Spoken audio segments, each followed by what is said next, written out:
పరిశుద్ధ నామమునకు వందనాలు. ప్రైజ్లాడండి. కొన్ని మాటలు బైబిల్లోని కొంతమంది ప్రవక్తల గురించి వాటి అర్థాల కొరకు మనం ధ్యానించుకుందామండి. ముందుగా ప్రార్థించుకుందాం. పరిశుద్ధమైన ప్రేమగల తండ్రి, జీవంగల దేవానికి స్తోత్రాలు, వందనాలు చెల్లిస్తున్నాం. ప్రభా, నాకు ఇచ్చిన పవిత్రమైన నామం, పరిశుద్ధమైన నామాన్ని బట్టి నీకే వందనాలు, స్తోత్రాలు చెల్లిస్తూ యేసయ్య ఘనమైన నామమున ప్రార్థించి వేడుకుంటున్నాం తండ్రి. ఆమేన్. మరి బైబిల్లోని కొంతమంది ప్రవక్తలను పేర్లు మరి వాటి అర్థాలను మనం కొంతమంది ధ్యానించుకుందామండి. ముందుగా జకరయ్య అండి. జకరయ్యకు అర్థము యెహోవా స్మరించెను.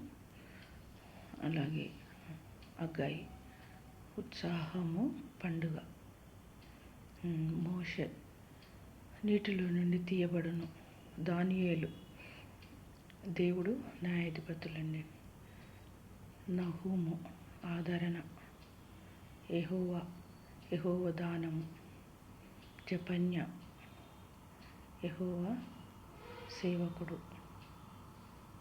ఓబద్య యెహోవా దేవుడు. ఆమోసు భారము. యోన గువ్వ, పావురము.